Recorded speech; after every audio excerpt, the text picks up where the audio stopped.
To start with, Khaldun says that everything is in a state of flux or change. This is borne out both by experience and orthodox theology. This is one illustration of how he uses theology for an entirely different purpose. The purpose is to insist on the perpetual changeableness of human nature. Since human beings, from the core of culture, it is of primary importance to Khaldun to study the meaning and nature of man. So he accepts the Aristotelian classification of living animals and, like Aristotle, places man at the top of the hierarchy or species. We also, in day-to-day life, we say we are Ashraful Makhlukat. That is the thing he's saying. The most notable difference between man and animal, which in fact distinguishes the two, according to Khaldun, is that while his man is capable of consistent and systematic thought, animal is capable only of scattered and fragmented thinking. In other words, reason is the major difference between man and animal. But there are certain other qualities that are commonly shared by the two. The chief one being the desire of satisfaction of physical wants. It is this recognition of physical and material wants in man that leads him to attach significance to what may now be considered as economic and social aspects of history. Although he makes no suggestion that there was any evolution of species, his theory of change does suggest an awareness of human development nowhere more explicit than in his description of the primitive culture, that is, Umran Badawi, and its transition to civilized culture, Umran Hazri. He shares with the Greek philosophers the belief, now archaeologically proved correct, that in the beginning man led a primitive life and lived at a stage very close to that of animals. Just like Hobbes' state of nature, he describes it as fitra or fitrat, a natural state or a state of nature. In this stage of fitra, man lived like animals, but then gradually growth and development began to occur because man had reason. Reason led man to develop his economic capabilities and to recognize the importance of division of labor. As a result, two developments began to occur simultaneously. One, man began to live in society, left isolation, and second, he introduced professional divisions or divisions based on profession in society. As a result of these developments, man began to produce more than was needed for his subsistence, what Marx calls surplus. He doesn't say that. He says that a surplus was generated and further developments occurred. Khaldun, unlike Hobbes and Abul Fazl, rejects the theory of social contract. He argues that a state came into existence as a result of the acquisition of power by some strong men who enhanced their power by laying claims on the surplus produce of others.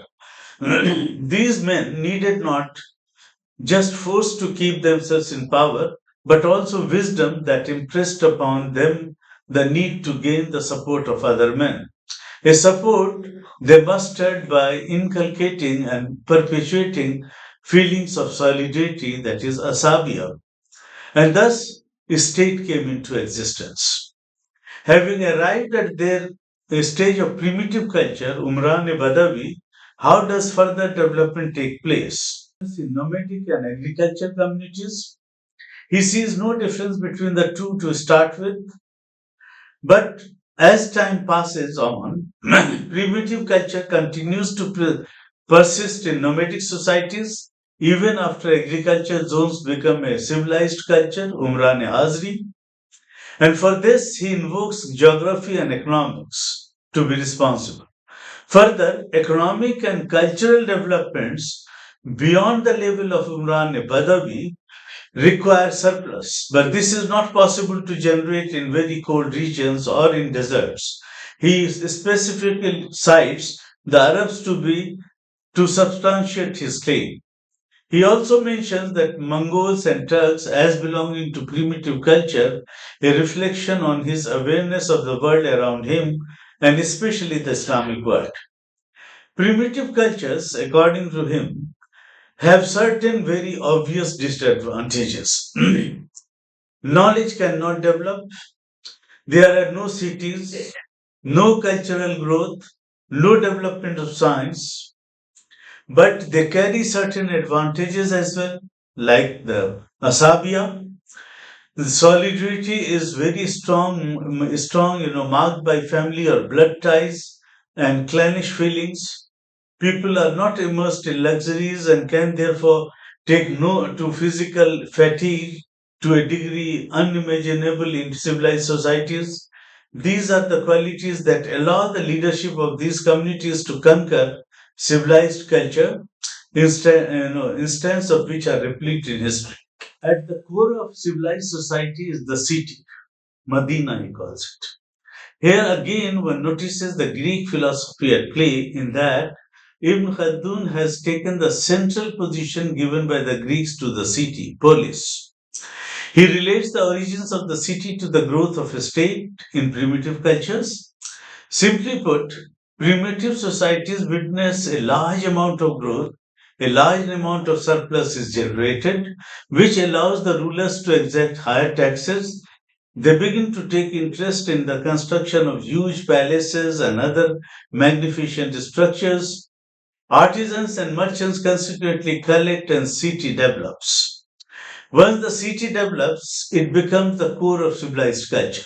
Science and culture develop, crafts improve, knowledge thrives. All these developments occur on the basis of reason. But here again, Khaldun introduces an element which he derives from both Orthodox theology.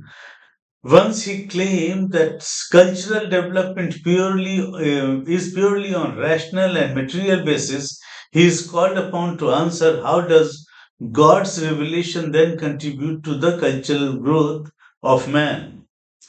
He accepts the theoretical view that revelations have a significant role to play in the transformation of development of societies.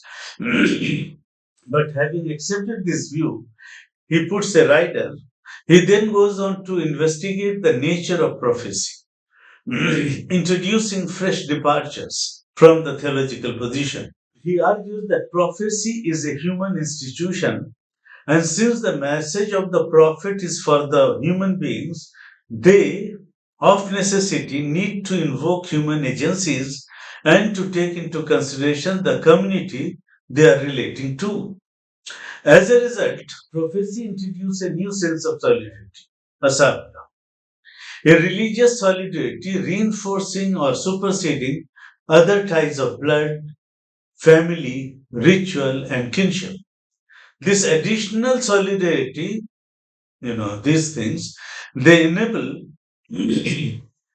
societies to add to their internal qualities another influx or strength based on religion. These societies then become more powerful and are able to subdue other societies. Their resources naturally increase, a necessary concomitant of which is the enrichment of culture and science. Khaldun thus, sees religion as an important element in the development of culture, but his interpretations of religion is far from theological. It is in fact scientific and rational, if I can say so.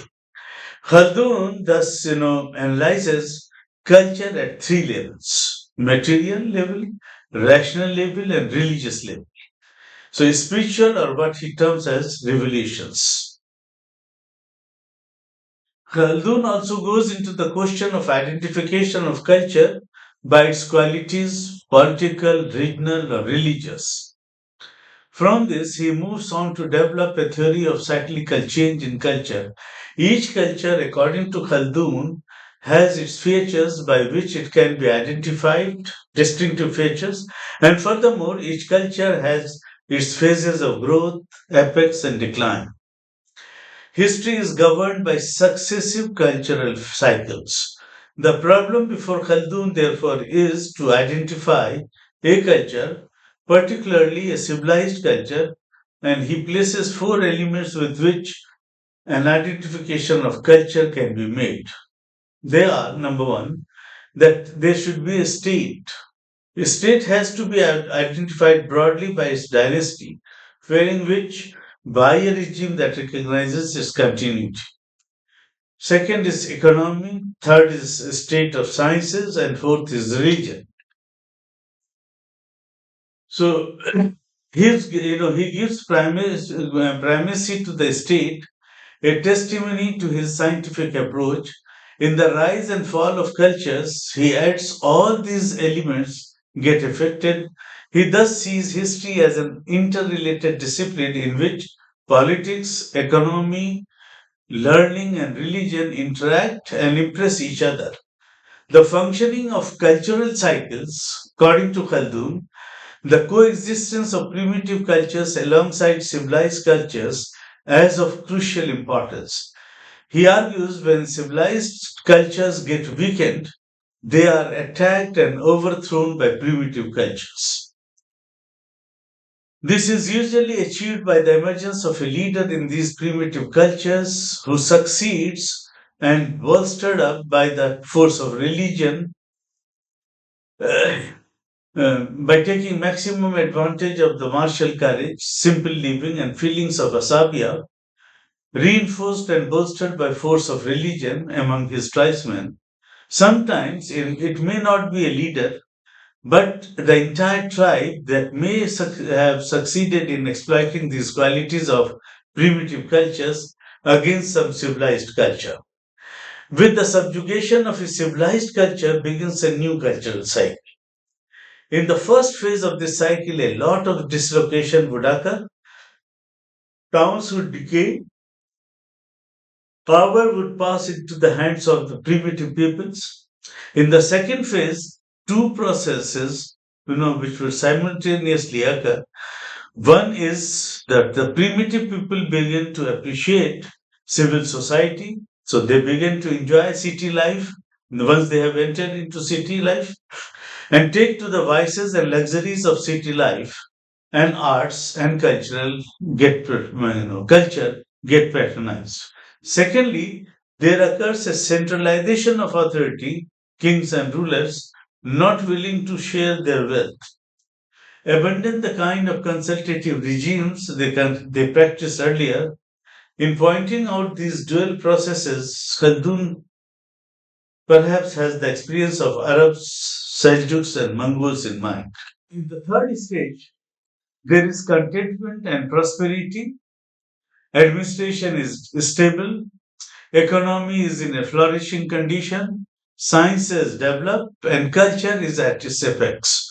This is a stage in which there is a balance between the supreme authority of the ruler and the claims of the ruling class. In the fourth stage, decline occurs. When what happens is the rulers and the ruling class get totally immersed in the ways of civilized societies. Primitive simplicity is abandoned. Martial courage, so characteristic of the tribesmen, become more visible of the past, and Asabia gets weakened. Their luxurious style of living, which leads to the growth of production until the close of the third stage, ceases to do so. It now leads to the increase in taxation, ruination of crafts, disruption of agriculture, and decline in production. Fourth stage. In the fifth stage, there occurs a breakdown. Internally, dissident elements encourage the lower masses to agitate against against the state, which they are more than eager to do because of the state of economy and oppressive taxation. Immersed in vices and degenerate living, the ruler's army becomes ineffective to abandon long-term plans and large investments. People flee from city to distant areas where they might get weakened or you know get relative security.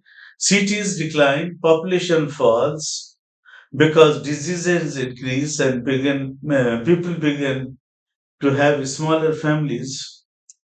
a state becomes vulnerable to conquest of primitive peoples, which having happened, a new cultural cycle would set in. So, what happens to the various elements of culture in these cycles? Khaldun divides the state into two broad categories. One is rational regimes, the second is regimes of law, Sharia. The first, rational regimes, has been subdivided into two subcategories. One is the normal state in which the aim of the state is to correct, in which the aim of the state is the good of the ruler in this world, obviously. Second is the state in which its object is the good of the ruled in this world. This is a very rare state, of which Khaldun could provide just one specimen, the state of ancient Persia, which he believed to be one such state.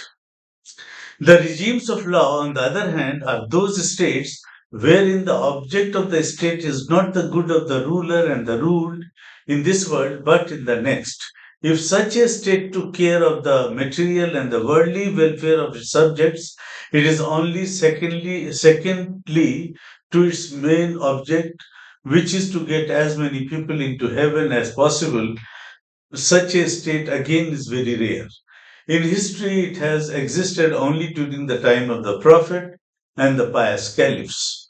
That the state of the fact that the state of the Prophet and the first four caliphs for such a state is borne out, according to Khaldun, from the fact that Islam, unlike other religions, is a proselytizing religion and possesses the concept of jihad, that is, the idea of people uniting together for massive, forcible conversion to their faith. This concept united state and religion and geared the entire machinery of the former for the purpose of the latter. Herein, he says, lies the crucial difference between Christianity and Islam.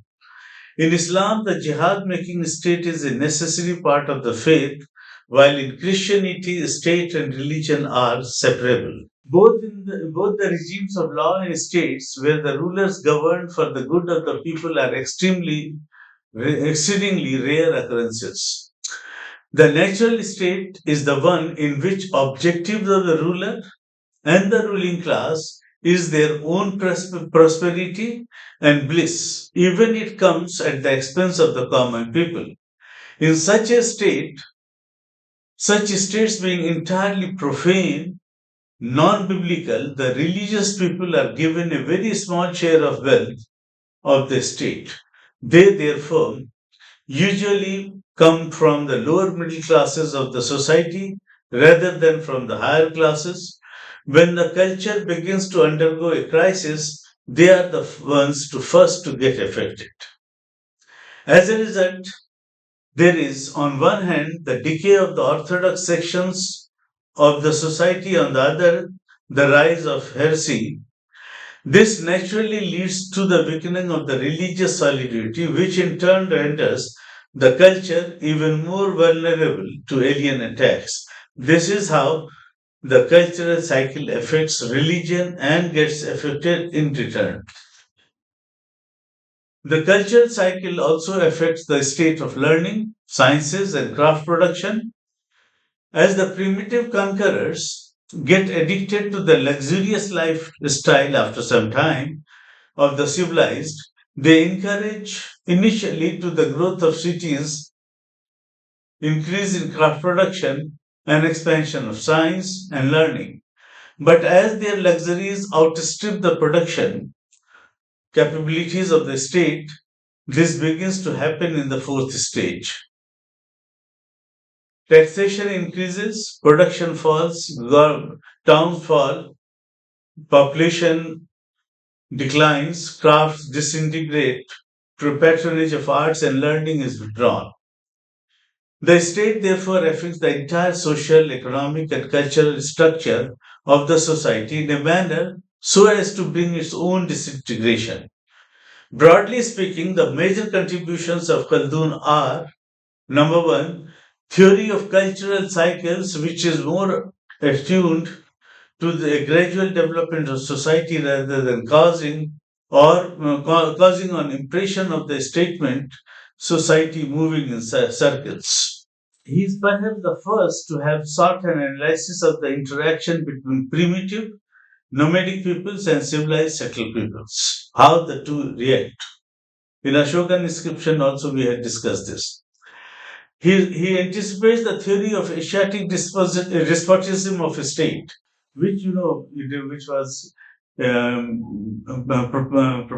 propounded and elaborated by Wittfogel later on in the 20th century, but he is preceding him by so many centuries.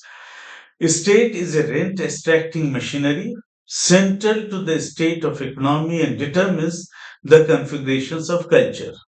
So here he seems to be very near to Francois Bernier's observations about Ottoman and the Mughal state.